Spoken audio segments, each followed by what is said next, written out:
इसी प्रकार अन्य प्रसंगों को श्रवण करने के लिए महाराज श्री के एकमात्र अधिकृत ऑफिशियल यूट्यूब चैनल को सब्सक्राइब करके बेल आइकन को अवश्य दबा दें।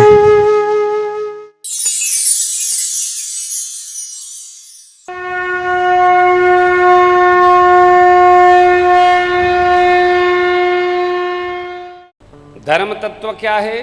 सत्य, रामचरित्र, दया, तप, दान भाव। जो हम कर सकें, जो हम जी सकें, वो इतना सरल हो कि किसी को बताना समझाना न पड़े, छिपाना न पड़े। यह जो सहजावस्था है हमारी आपकी, भगवान को हमारे पास ला देगी। मैं कल से स्वामी जी के साथ बैठा था रात में, तो सुग्रीव और बाली का प्रसंग चल पड़ा। मैं आगे के दिनों में स्मरण करूंगा। मनुष्य को समझदार तो होना चाहिए, चतुर नहीं होना चाहिए। भगवत भक्ति में चतुराई बाधक है। समझदारी अच्छी बात। हमारा जीवन कैसा हो तो साधक जैसा हो। जब हमारा जीवन साधक जैसा होगा तो हम बड़े आनंद में रहेंगे। हम बैठेंगे तो बैठे रहेंगे, लेटेंगे तो सो जाएंगे, सहजावस्था आ जाएगी। अनुभूति करिएगा। जहां मन में विघ्न उपस्थित हो वहां रहना नहीं, उस कार्य को करना नहीं, सहजावस्था समाप्त करेगा वो। चतुराई छोड़कर निर्बल भाव से भगवान शिव ने 5 कारण बताए। जय विजय को शनकादिक ऋषियों का शाप, जालंधर वृंदासती की कथा, नारद जी का भगवान को शाप। आगे बढ़े, आप चौथा कारण सुना रहे, श्री मनुष्य त्रुपा जी को भगवान का वरदान। 5वें कारण में प्रभु के अवतार के पहले उनके परिकरों के अवतरण की कथा है। पुण्य नारद कर मोहय पारा, कहे सी बहुरी रावण अवतार।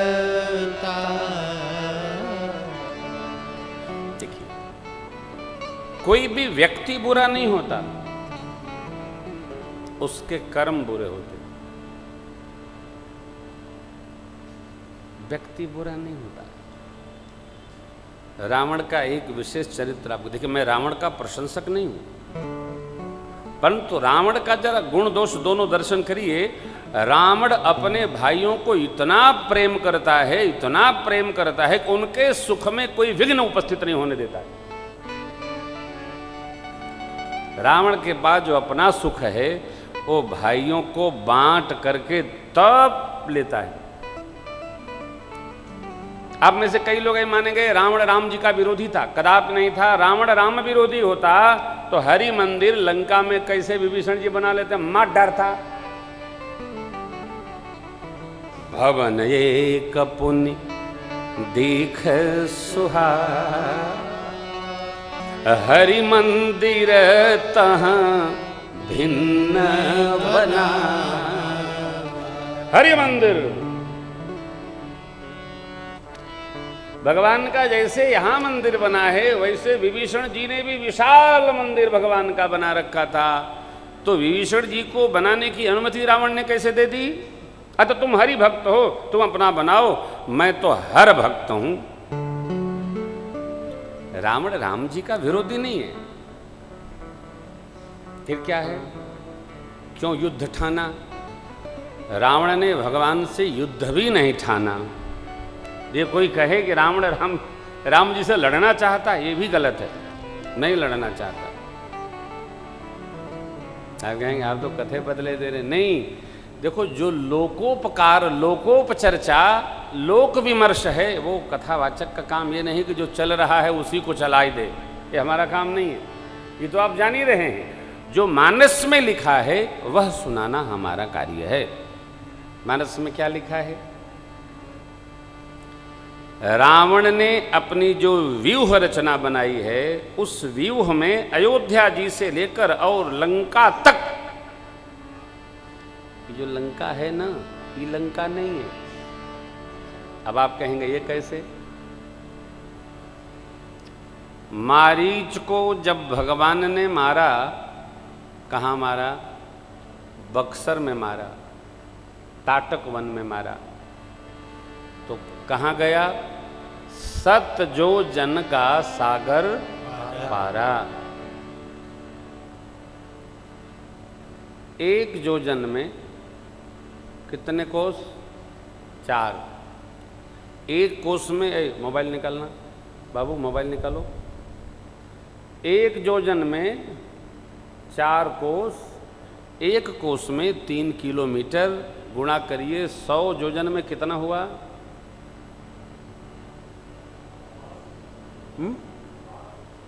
1200 किलोमीटर। लेकिन आगे क्या लिखा? सागर पारा। मारीच कहाँ गया? सागर पार 1200 किलोमीटर पार जाके गिरा। अर्थात भगवान ने जो संकल्प लिया, ये वहां गिरे जो इसका स्वामी हो उस क्षेत्र में गिर गया। अब लोग अलग अलग अर्थ लगाते हैं, यहाँ हुआ, कोई कहता है मारीच है तो मारीशस में गिरा। कहाँ गिरा भगवान जाने कहाँ गिरा, लेकिन वो गया। फिर जो श्रीमद् वाल्मीकि महाराज ने अपने रामायण में लिखा है, उसकी अलग कथा है, वो सत्य कथा है। परंतु भाव ये है, रावण हर क्षण सावधान रहता है। किससे? अरे भैया, अपनी मृत्यु के प्रति आने वाले उस विराट व्यक्तित्व से जिससे हमारा अंत होना है। धरती का ये सबसे बड़ा आश्चर्यजनक प्रक्रम है, ये प्रक्रिया है क्या कि हम मरेंगे यह जानते हुए भी हमारा यह मानना, वो तो चले गए, हम नहीं मरेंगे, वो गए, हमारी बारी अभी नहीं आएगी। इसलिए आदमी जो सबसे अधिक घबराता है वो मृत्यु से घबराता है। विचार कर लीजिए, जो सत्य है उससे क्या घबराना।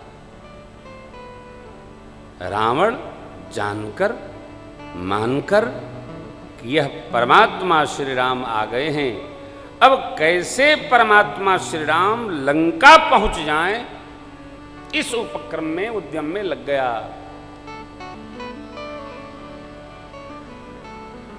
ऐसा मानते हैं लोग कि रावण संहिता के अनुसार रावण ये जानता था कि भगवान कब और कैसे आएंगे।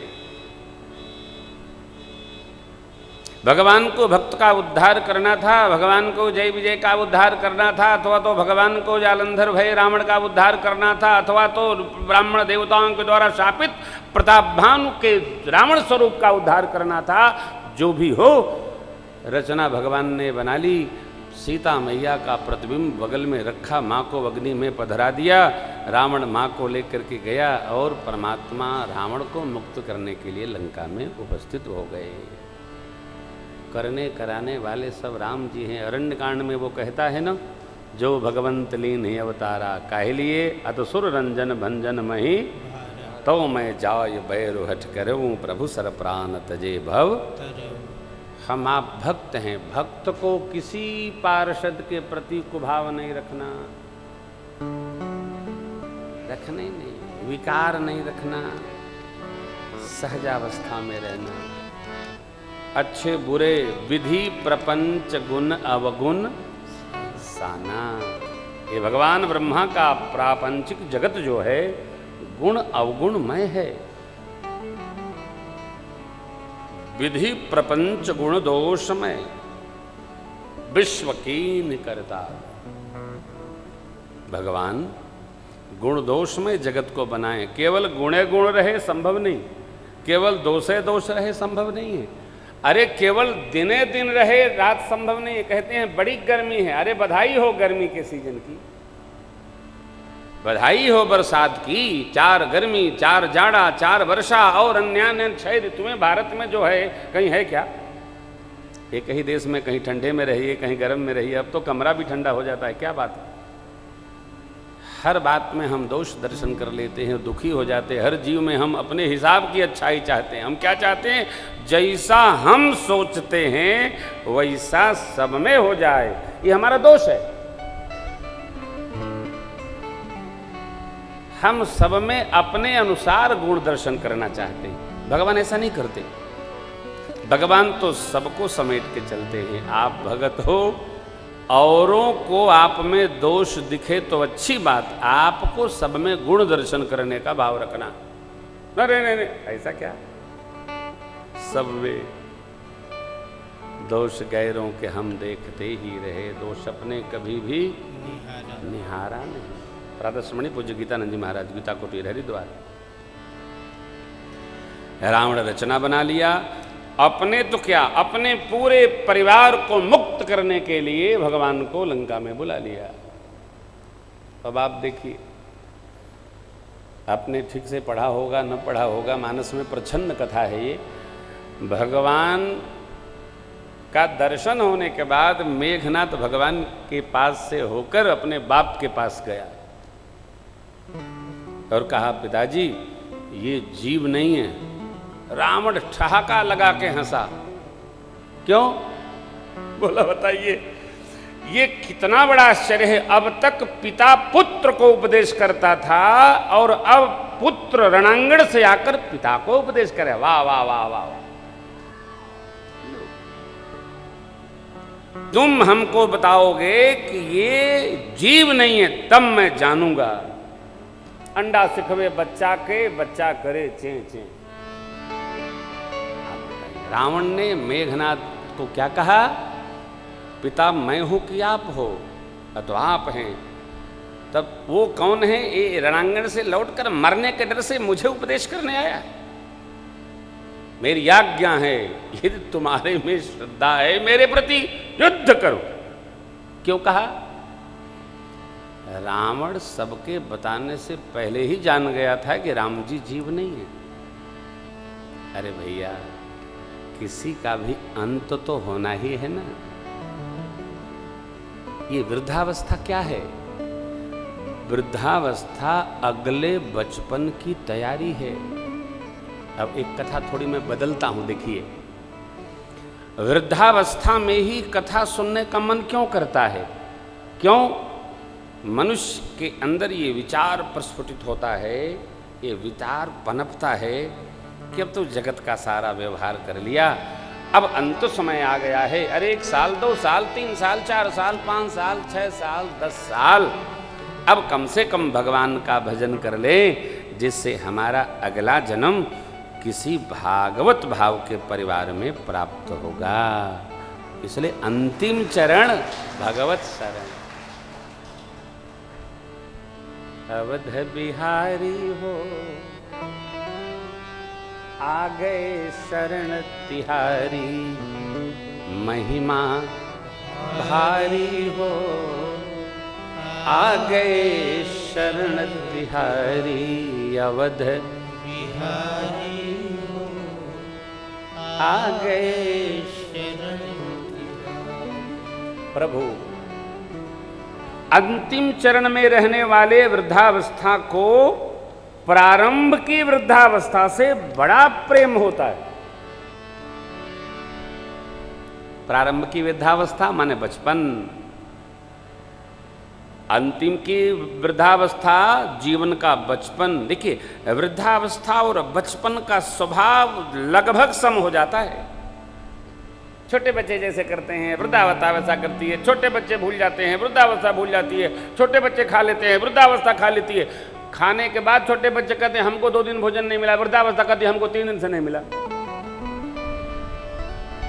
जो वृद्धावस्था का भाव होता है वही बचपन का भाव होता है। ये दोनों एक है। इसमें रहकर जो इस रस की अनुभूति करता है वो भाग्यशाली है।